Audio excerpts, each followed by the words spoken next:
Tina is known as the Ayurvedic. She's known as the harmonizer. She is going to be speaking today about the Ayurvedic wisdom for a joyful life. She's an Ayurvedic specialist, a Shirodara, chromotherapy, nutritional therapy, yoga therapy, sleep therapy, and energetic therapies. Ayurvedic constitutional and lifestyle analysis for treatment, prevention, longevity, and vitality.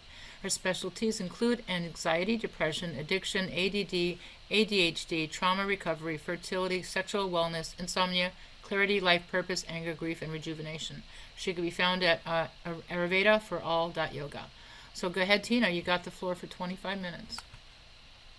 Hi, everyone. I'm really happy to see you. I see a little bit of glare on my glasses, so maybe I'll try. I'm going to try without my glasses and see how I do. I might have to put those back on. I thought we might begin with a little bit of practice to join our energies and also turn our energy inward for a moment. Ayurveda is a 5,000-year-old ancient Indian wisdom. And part of that wisdom includes pranayama, which is movement of breath to move energy. So we can both receive nourishment as well as move blocks through pranayama and also navigate our attention and our energy. So let us begin with a mudra, a hand position called yoni mudra. And this is a very relaxing mudra and helps to filter out outside distractions. We'll place our thumbs in our ears, pinkies outside of the lips, outer edges of the mouth, fourth fingers just on top of the nostrils without closing them, third fingers on the eyelids, second fingers on the eyebrow. We'll just listen to that in breath and that out breath, breathing in and out through the nostril. Back is long. We're supported by the earth. We're supported by the akasha or space above, and we're supported by each other. Let us begin.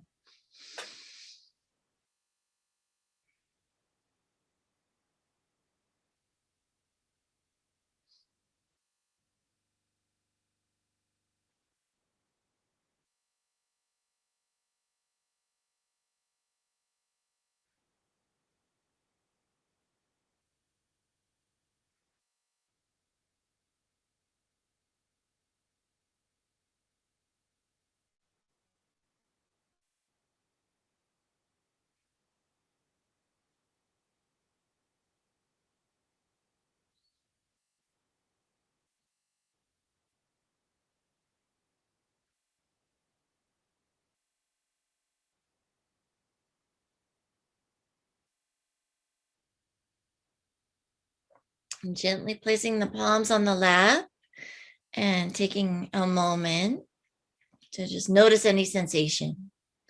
How does everyone feel?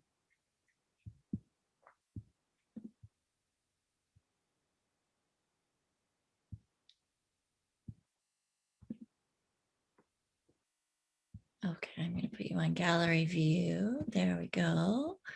Okay. Does anyone notice any difference in mind, body, energy that they might like to share? Okay, we'll try another ancient wisdom. So the rishis, many thousands of years ago, experimented. They tried this, they tried that, and the power of these practices is it's pretty potent, and we can use it as needed. We will now try a pranayama, which is very useful when our prana or our life flow is too high. We know our prana is too high if we're in fear, worry, or overwhelm. This is not our natural state. I'm here to talk about Ayurveda for love and joy. Our natural state is joy. So when we experience symptoms that are different than joy, we have these techniques to navigate our own modality. So let us begin. If you're right-handed, we'll use the right hand. We'll tuck the first two fingers in, and we're going to manipulate our nostrils with our thumb and our fourth finger. How is that for everyone? So hands can be underneath, or You can rest your knuckles on the bridge of the nose. Very good, Thomas. Oh, you're a natural. It took me months to navigate this in the beginning. Okay, we're going to close the tip of our right nostril with our right thumb, and we'll breathe in through our left nostril. We'll now close our left nostril and empty the breath through our right nostril. Closing the right, breathing in through the left. Closing the left, breathing out through the right. Continuing to breathe in through the left, out through the right.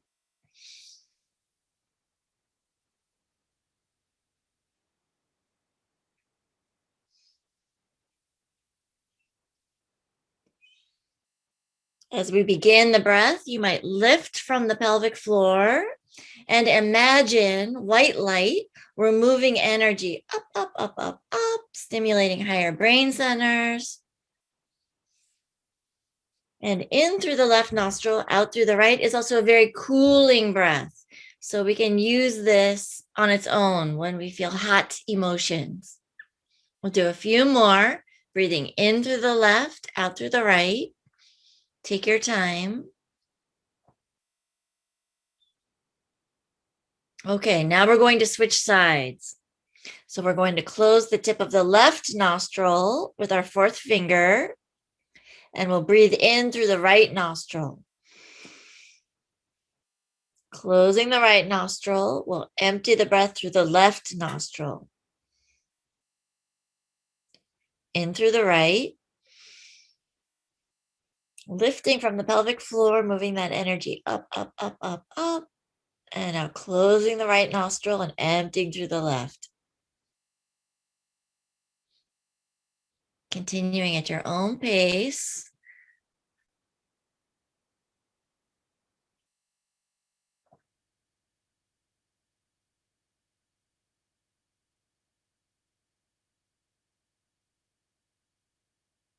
And of course, if you feel lightheaded or dizzy, stop. That's enough for today. Otherwise, continue until you feel a sense of balance, right side and left side. How does that feel, Thomas? Good job. Okay, now we're going to go back and forth. We're going to breathe in through the left, out through the right, in through the right, out through the left. We'll tuck our first two fingers in. And Carrie, we're manipulating our nostrils. First two fingers are tucked in. And we're going to close the right nostril and breathe in through the left. Closing the left nostril out through the right. In through the right nostril. Out through the left. In through the left. Out through the right. In through the right. Out through the left. In through the left. Out through the right. In through the right. Out through the left. And when you feel a sense of completion, we'll rest the palms lightly on the lap.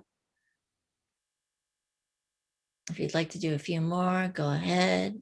Carrie just joined us, so she might like to do a few more. Beautiful. So this is a fantastic technique. Do not be afraid to do this at home on your own. Swami Vivekananda recommends that we practice this Anuloma Viloma, or alternate nostril breathing, at 9 a.m., 12, 5 p.m., and there's also a midnight recommendation. But we also want to get our sleep. So feel free to practice this on your own. If we practice this breath regularly, we can actually rewire our whole nervous system. And when our nervous system is strong, we're less reactive. And when we're less reactive, we're more in our natural state, which is joy. So I'll tell you a little bit about myself. I've been in a lot of joy in what might be considered disharmonious circumstances. And I've been in a lot of pain in harmonious circumstances in my life. I've had all kinds of conditions, from debilitating social anxiety, very situational, to, gosh, numerous kinds of trauma. And what I've learned is that this is nothing outside of the ordinary, that, gosh, life is not easy, and we might be in challenging situations. But what I've also learned through this life experience is that disharmony or trauma, if we know our original nature and we have some techniques to choose practices and choose sensory intake that is wise, we have a huge opportunity to be strong and joyful, no matter what the conditions around us bring. So we're in a time of, gosh, terrible suffering, very out of control, pandemic of fear, pandemic of virus. We have the opportunity to harness quite a lot of empowerment and the opportunity to protect our joyful nature, which is our birthright. This is an equal opportunity birthright. So I'll tell you a little bit about Ayurveda. It is a 5,000-year-old ancient wisdom. It comes from India, and like any long time wisdom, gosh, it has become so fine-tuned through trial and error, or upashaya, trying this, trying that, over not just one generation, not two, but many, many, many, hundreds of generations.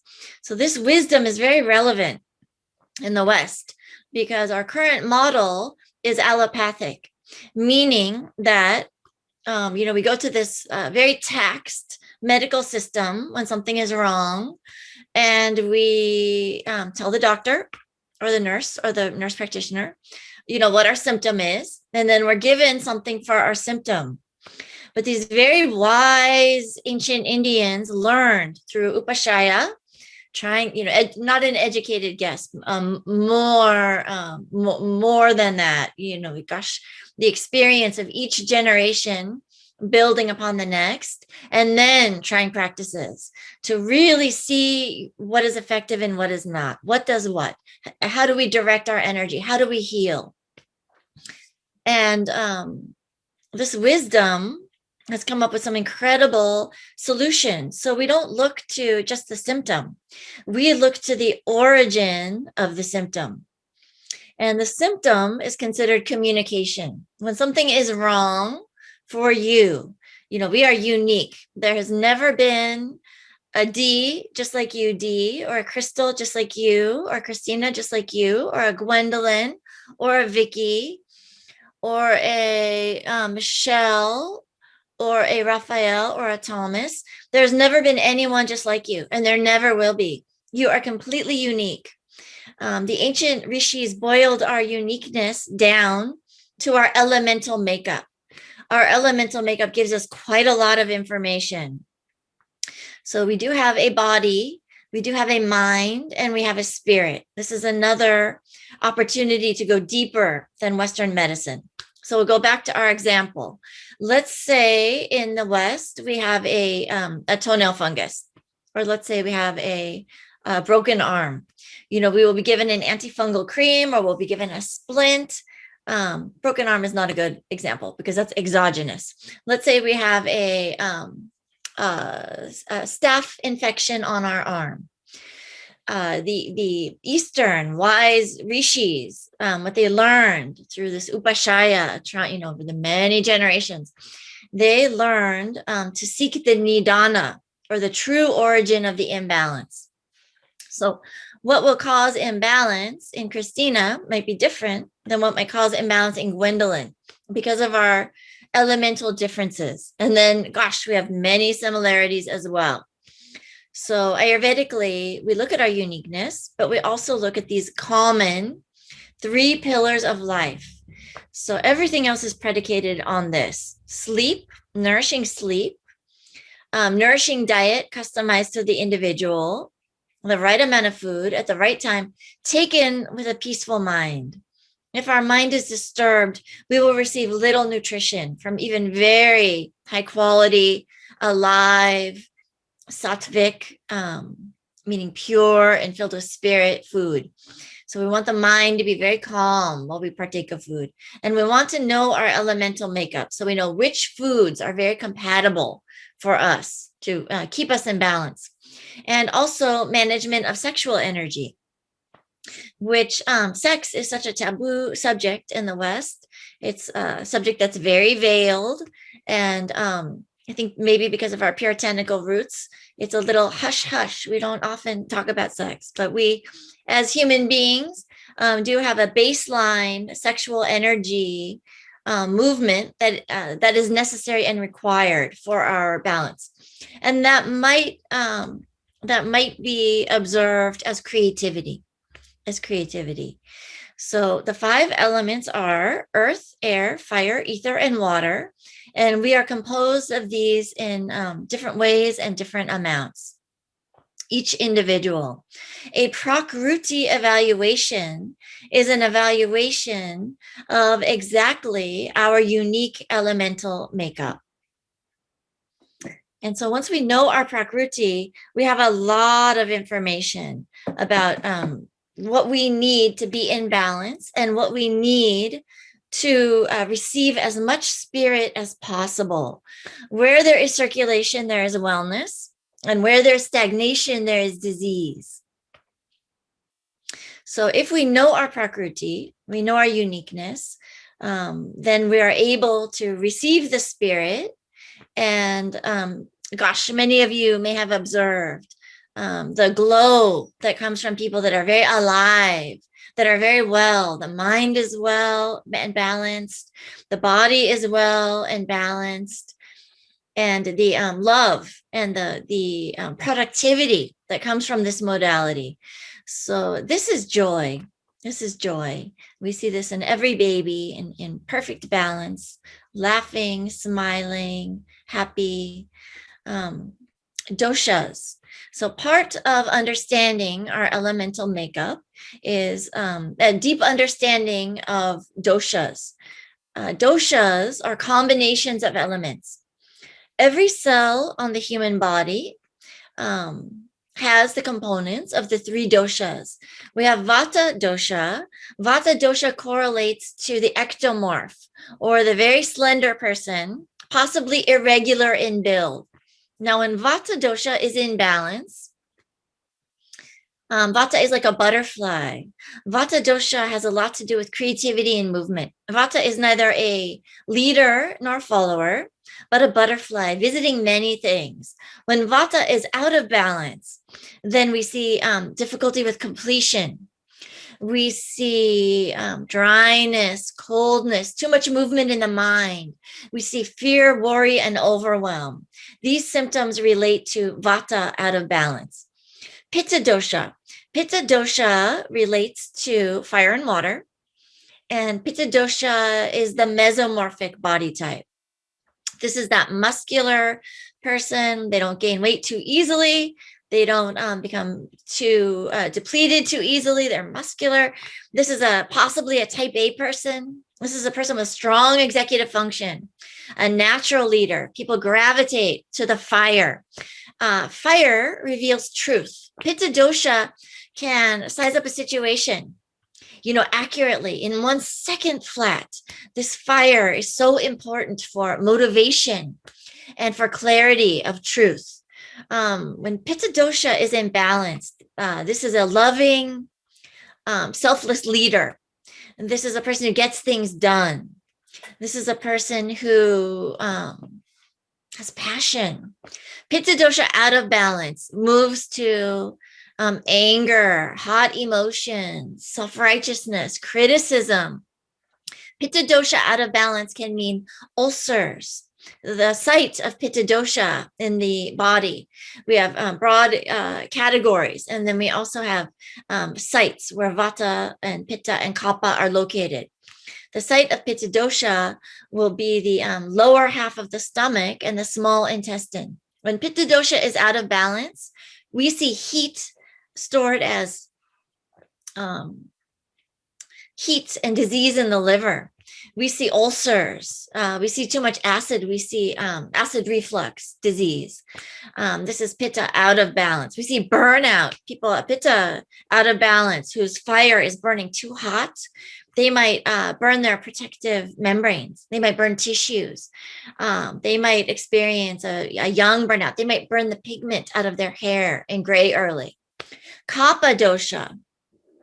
Kapha dosha is the rounder, softer body type. These people are natural followers in balance, loving, kind, soft, watery eyes, gentle nature, loving and devoted followers. We really need all of this variety to create a healthy social organism, to create a healthy world organism. And then we have all these qualities to create our own organism. And even within each cell, we have vata is the movement of the cell, kapha would be the structure of the cell, and pitta would be the action of the cell. Kapha dosha in balance is very slow and steady. This is the tortoise that wins the race. This is a person who might speak very slowly. They might struggle for words, but in balance, loving, devoted follower, and very group-oriented, group affiliation-oriented, steady, stability. Kapha out of balance might move toward the watery emotions. Kapha is made of earth and water. So this might be someone who's overly emotional. This also might be someone who's grasping, clinging, bartering. So we see the doshas, and we are all composed of vata, pitta, kapha in varying amounts. And then we also have opportunity because we have different times of day, vata, pitta, and kapha times of day. We have vata, pitta, and kapha seasons. We have vata, pitta, and kapha seasons of life. The kapha season of life is youth. The pitta season of life is the fertility season, and the vata season of life is the mature season. So these seasons of life also have their own essential nature. So once we know our essential nature, we are able to first and foremost navigate our pillars in the right way.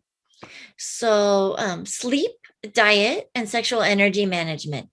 The sleep needs for a vata dosha sleeps lightly.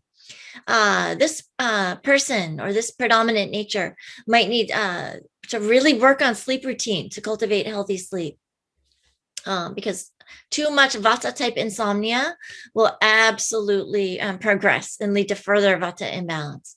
It's a very, very important pillar for vata dosha to navigate. Vata dosha, being irregular in nature, needs routine.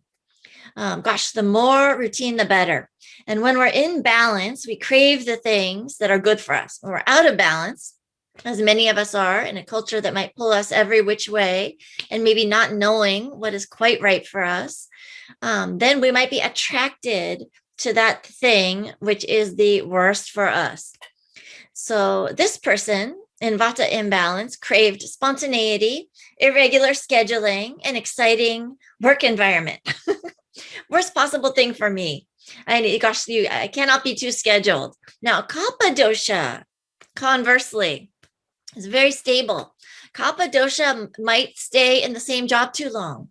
Kapha dosha might have a hard time transitioning. So kapha dosha needs to shake it up a little bit to maintain balance.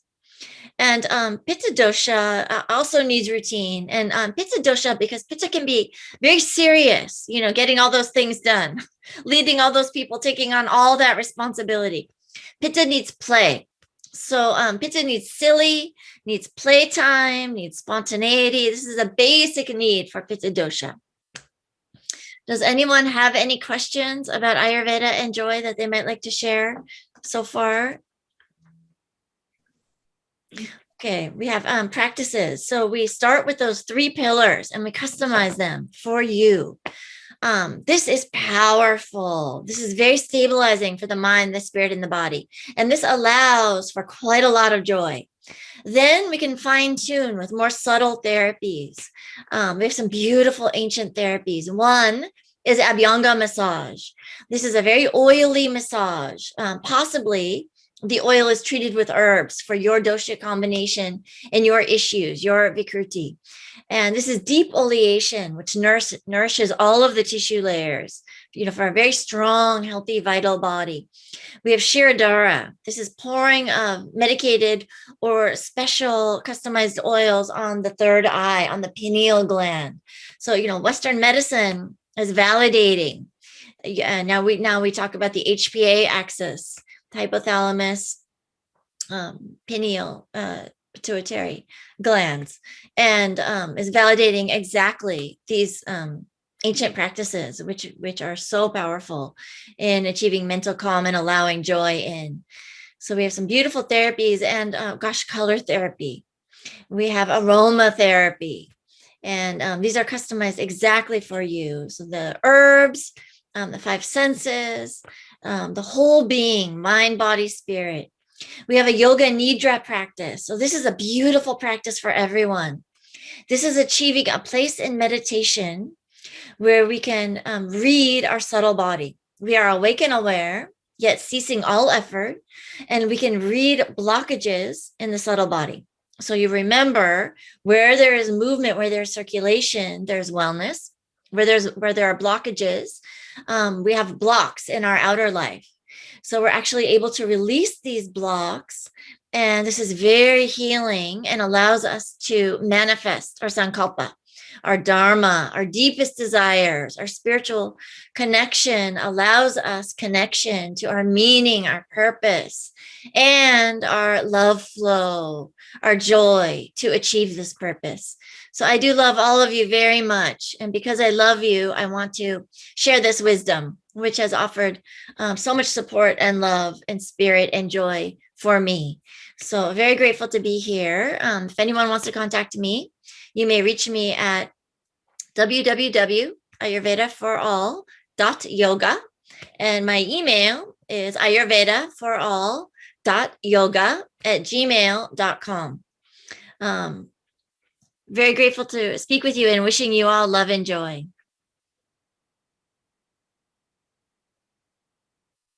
I can't hear you, Sheri. Would you like to offer a door prize? Okay, so I'm offering a very exciting door prize.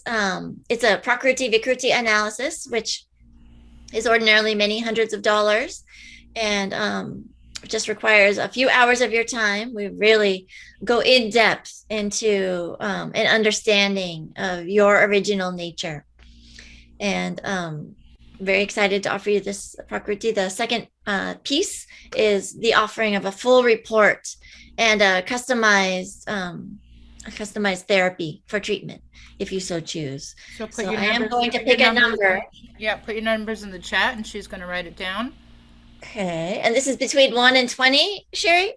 1 and 100. Okay, 1 and 100. I will post her information again. It's in the chat right above. Where? Okay, do we have our numbers? Not yet. They have Okay. to. They have to. I already won, Del. Wish I would win with her. No. Sorry. Yes, only one. Gosh, I want no obstacles between anyone and Ayurveda. So if there is a financial obstacle, then please contact me and we will sort something out. Right. And then and also, she has a show special also as well. So put in the chat a number if Ooh. you haven't won yet, and talk to her, and she can work with you anywhere in the world. Okay, I have not peeked at any of the numbers, and I choose because we're aiming high today. I didn't say yet. Was everyone ready? Okay, then we're done. Yeah. So hold it up. Yeah. What is the number? 99. Hold it up.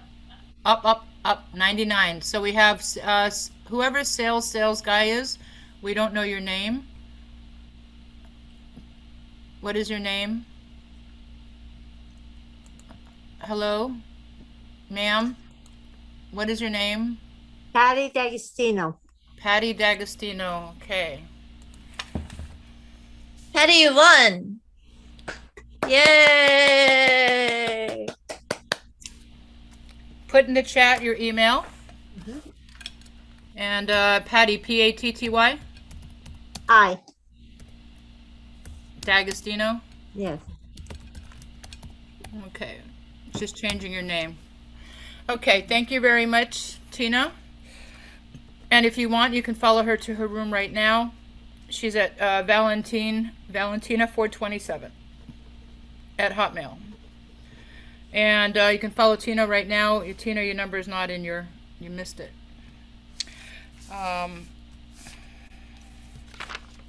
Tina's in room 24. Room 24. Thank you, Miss Tina.